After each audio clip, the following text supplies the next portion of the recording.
A local man has turned his lust for outdoor adventures into a new book. Author Ken Friesen's new book is titled Tiptoe to Last Lake. It explores his 14-year all-season odyssey hiking, biking, canoeing, and snowshoeing all over our province's beautiful Whiteshell area. Joining us now is author Ken Friesen. Good morning, Ken. Good morning. Thank you for having me. Well, thank you so much for joining us. Now, this is a journey that you've been on since 1984? Correct, yes. In 1984, my cousin Rob and I got together and we pulled out the Whiteshell map and just wanted to know how many lakes we had been to, and we'd been to 50.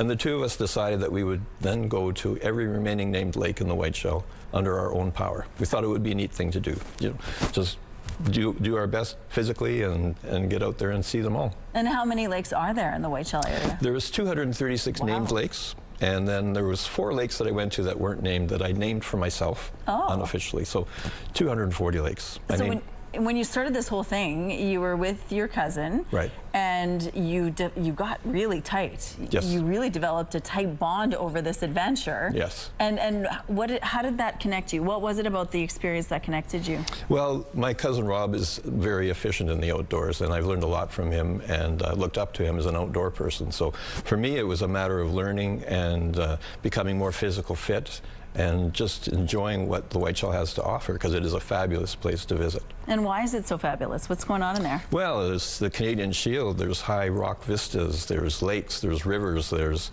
all sorts of things to explore, there's wildlife, and just the isolation of being quiet and where you can go and just release your thoughts, and any difficulties that you're going through is a great place to calm your mind. Now, when you went on this journey, you had no intentions of writing a book, but you did keep a journal, right? I did. I kept notes of every trip that we went on, and gradually more and more people joined me on these trips. My wife, Chris, was a fabulous partner with me until she became pregnant, and then she had to bow out for a bit. Okay. But our friends, we had so much fun, and we had so many hilarious things happen to us that I had to keep track. Okay, like what?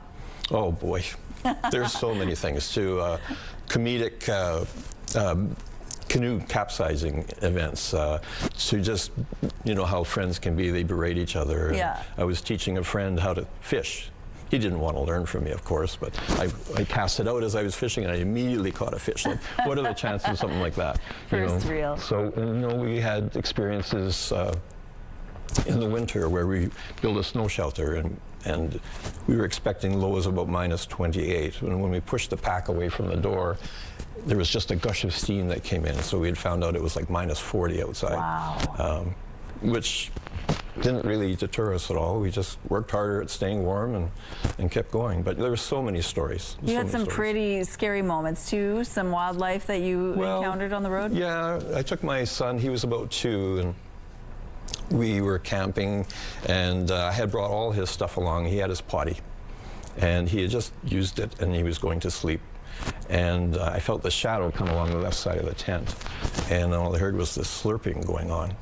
And this shadow came to the front, and it was a black bear, and he was literally this far from my face. Oh my. I don't know if he could see me through the tent screen. I never said anything to him. He didn't say anything to me. That's a good thing. Yeah, he just turned around and walked. Well, this is exciting. Tiptoe to Last Lake was the last lake you visited. Correct. Because it was called Last Lake. Correct. Which is all documented in this book. This book launch is happening on Tuesday. August 26th, correct. And where? At Pine Ridge Hollow. And everyone is welcome? Everyone's welcome, yes. It's going to be out in the village square, so there's lots of room. It'll be outdoors. If it does rain, it'll be going into the market building. We're out of time already, but you describe this as a love letter to the Whiteshell and to your family and friends. Definitely. And the relationship that you had with nature. Thank you for sharing this with us. It's a beautiful book. You need to check it out for yourself.